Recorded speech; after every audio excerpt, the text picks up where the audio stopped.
हम लोग यहाँ इस कार्यक्रम को रखे हैं। आप माननीय राम भुवाल निषाद जी, जिनको शेरे पूर्वांचल के नाम से जाना जाता है, हर दुखे दर्द में शोषित पीड़ित प्रताड़ित जो भी लोग हैं उनकी मदद करने के लिए तमाम किस्से आपके हम लोगों ने सुने हैं। तमाम चीज़ें आप लोगों के आपके बारे में न्याय देने के लिए जो आप हमेशा अग्रसर रहे हैं, ऐसे तमाम यूट्यूब पे तमाम ऐसे जो है आपके समाज के हित उन्नत के लिए संघर्ष के बारे में हम लोगों ने देखा जाना है, आपके बीच में है। और संख्या धीरे धीरे घटी रही, चूंकि बगल जो है बाजार है, तो हम चाहेंगे कि आप अपना संबोधन दें। माननीय राम भुवाल निषाद जी।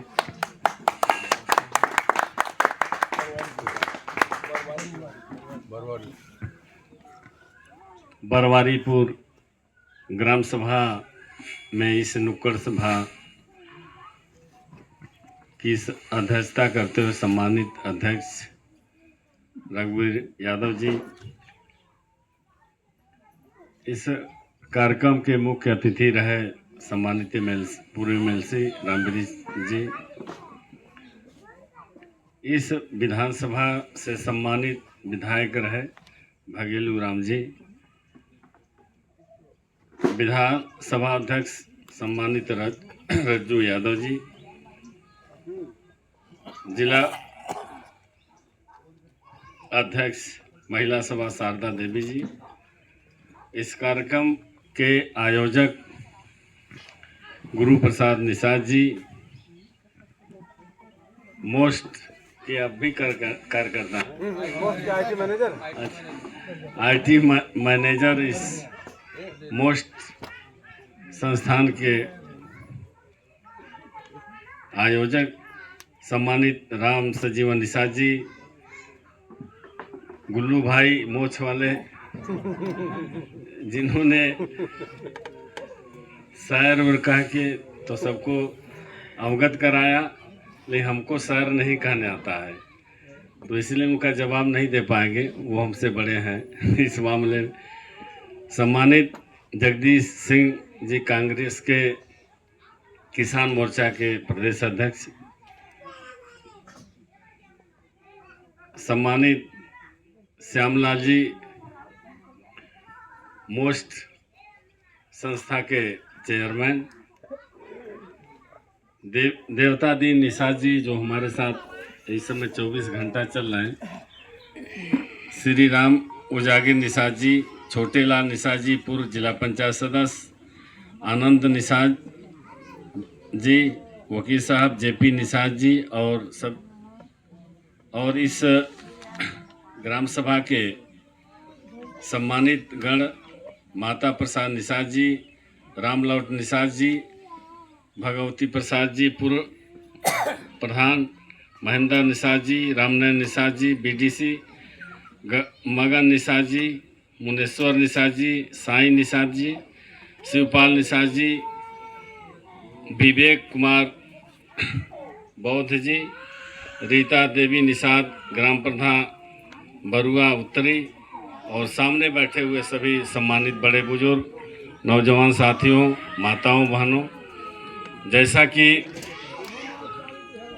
लोकसभा के चुनाव के संबंध में यह कार्यक्रम आयोजित है, आपसे अपेक्षा है कि आप चुनाव में बढ़ चढ़कर हिस्सा लें, क्योंकि भारतीय जनता पार्टी से जो लोग तमाम उम्मीद रखे थे, गरीब कमजोर, बीजेपी सरकार से जो डबल इंजन की सरकार बोलते हैं, जनता का कोई फायदा नहीं है।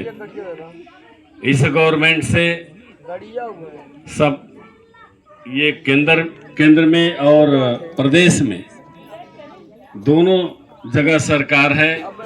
पहले तो इनका बहाना चलता था कि केंद्र में हमारी सरकार नहीं है, लेकिन अब तो दोनों जगह इनकी सरकार है, तो इनका जो कार्यक्रम है, पहला इस समय का जो उनकी प्लानिंग है, संविधान में संशोधन करना या संविधान को खत्म करना। संविधान खत्म होगा तो इंसान को ये इंसान नहीं समझेंगे, जानवर से भी बदतर समझेंगे। और ये हमारे बाबा पिताजी और कुछ हम लोग भी देखे हैं। ये इनके नज़रों के सामने लोग चारपाई पर नहीं बैठते, कुएं से पानी नहीं निकालने देते। वही व्यवस्था आरएसएस के लोग लाना चाहते हैं, उनकी और कोई मंशा नहीं है। जो नौकरी खत्म कर रहे हैं, संविधान में जो आरक्षण है, नौकरी दे नहीं रहे हैं। 2 करोड़ नौकरी देने का वादा करके इन्होंने अपनी मंशा जाहिर की कि हम नौकरी देने वाले नहीं है, संविधान में संशोधन करेंगे। और 15 लाख सबके खाते में देने का वादा करके इन्होंने 2 कौड़ी नहीं दिया। नौकरी नहीं देते हैं, रोजगार नहीं देते हैं, तो इससे एक ही वर्ग नहीं परेशान। इस देश प्रदेश में रहने वाले सभी लोग परेशान हैं, जिनको जरूरत है रोजी रोटी रोजगार की। इसकी चिंता भारतीय जनता पार्टी को नहीं है। जिस बिरादरी से नफरत करते हैं और मुर्गी या बकरा काटने वाले चौराहे पर जो जिनका बिजनेस है, जो बड़े बड़े और भी धंधा में लगे हैं, उनसे 250 करोड़ रुपया लिए हैं। इधर दिखावा करते हैं कि खुलेआम मांस नहीं बिकेगा, और उनसे इलेक्टोरल बॉन्ड के तहत वो जबरदस्ती 250 करोड़ रुपया लिए हैं। उस पर ये इस सरकार की मंशा ये नहीं है कि गरीब कमजोर सभी लोगों को बराबर रोजी रोटी मिले, उनको सस्ता सामान मिले। महंगाई पर इनका कोई ध्यान नहीं। इनको अगर पढ़े लिखे ठीक से समझ जाए तो कभी बीजेपी का नाम नहीं सुनना चाहेंगे, लेकिन लोग समझ नहीं पाते। इतनी बारीकी से वो व्यापार करते हैं। अभी सभी लोगों को ये जानकारी कि मोबाइल, साधारण जो मोबाइल आम लोग उपयोग करते हैं, पहले 10 रुपये का स्क्रैच खरीद कर अपना उसको स्क्रैच करके काम चला लेते थे। अब तो अपने मोबाइल को जिंदा रखने के लिए 180 रुपया महीना आपको देना ही देना है। 200 रुपया हो गया। पहले तो अभी नेट वाला 250। 250। तो ये आप जीएसटी को हम इसमें जो पढ़े लिखे लोग हैं वही समझते होंगे। जीएसटी का मतलब अब आप चाय पीने जाएंगे चौराहे से नहीं, शहर में, तो वो 18% जीएसटी जोड़ के चाय पिएंगे 10 रुपये का, तो 12 रुपया जोड़ के आपको देना पड़ेगा।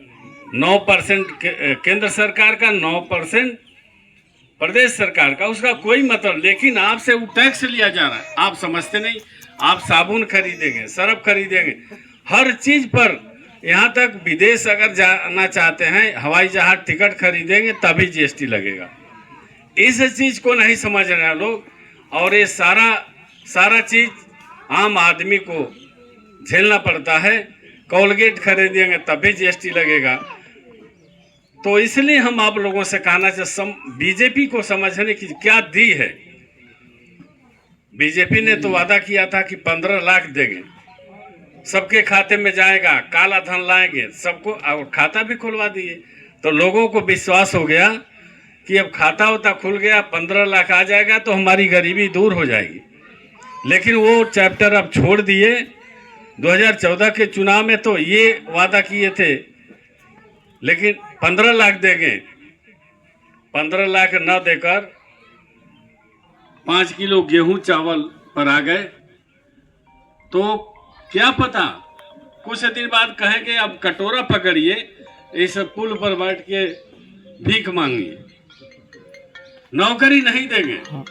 नौकरी में बच्चे परीक्षा दे रहे हैं, 20-20 लाख लोग परीक्षा दे रहे हैं, और परीक्षा देने के बाद तुरंत पर्चा लीक हो जा रहा है। वो लीक नहीं हो रहा है, वो लीक कराया जा रहा है। जिनका लिंक है, पहुंच है, उनको पेपर मिल जाएगा, वो अपना सॉल्व करके जमा कर देंगे, वो पास हो जाएंगे।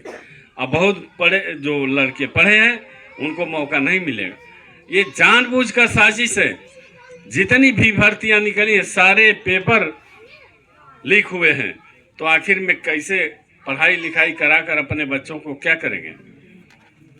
तो इसलिए इस सरकार को हटाना है।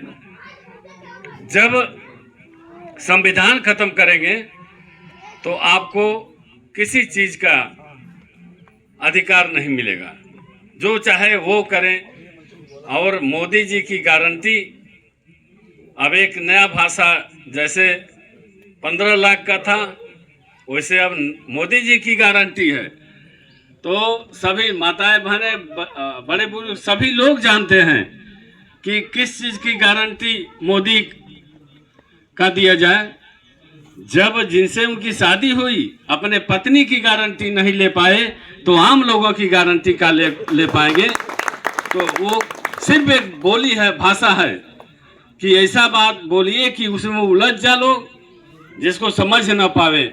तो ऐसे झूठे प्रधानमंत्री जी का भरोसा कैसे किया जा सकता है? जो पढ़े लिखे लोग हैं, चुनावी चंदा के नाम पर लोगों को ईडी से, सीबीआई से धमकाकर 200 करोड़ 500 करोड़ रुपए लिए हैं। तो अब उनका पोल खुल गया। हम लोग देख रहे हैं, मोदी का नाम लेने के बाद लोग मुंह फेर रहे हैं। अब जबरदस्ती उनको घेरा जा रहा है। जैसे यहाँ एक कौन माता जी यहाँ के सांसद हैं, वो कभी निषाद का नाम जबान पर नहीं लेते थे। उनसे मिलना मुश्किल है। उनसे मिलने के लिए भगवान से हम मिल सकते हैं और कहीं और कोई काम कर सकते हैं, लेकिन सांसद जी से नहीं मिल सकते हैं। हम वोट जिसको देंगे तो अपनी बात नहीं कह सकते हैं, लेकिन आपको वो वोट देने तक का ही अधिकार है। उसके बाद मिलने जुलने काम की बात तो दूर छोड़ दीजिए। लोग अगर कोई प्रश्न पूछते हैं तो वो माइक फेंक कर भाग जाती हैं। तो ऐसे सांसद को चुनने से क्या फायदा? आप सांसद ऐसा चुन रहे हैं कि आपके हर जरूरत से, हर समस्या से, आपके हर मान सम्मान में आपके साथ खड़ा होने वाला अब आपके बीच में आ गया है। ये आप भाग्यशाली हैं। हम आप लोगों से कहना चाहते हैं कि हम लोग बहुत पहले से 2002 में हम विधायक और मंत्री हो गए थे, तो हमारा प्रमोशन बहुत ज़्यादा हुआ, जल्दी प्रमोशन हुआ, मंत्री हो गए। लेकिन अब ट्रांसफ़र हो रहा है, अब हमारा ट्रांसफ़र इधर से उधर हो रहा है। तो माननीय राष्ट्रीय अध्यक्ष अखिलेश यादव जी हमको जहां समझते हैं ज़रूरत, तो वहाँ भेज देते कि वहाँ चुनाव लड़ो।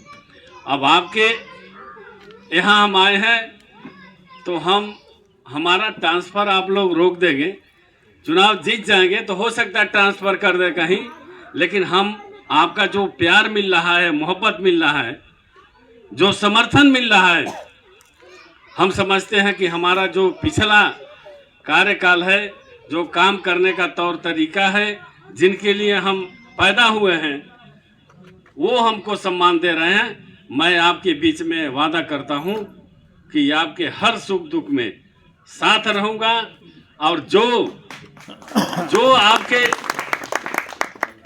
जो सामंती लोगों का हाथ उठता है आपके ऊपर, तो उस हाथ को मरोड़ने की भी क्षमता रखते हैं। हम आपको भरोसा दिला रहे हैं।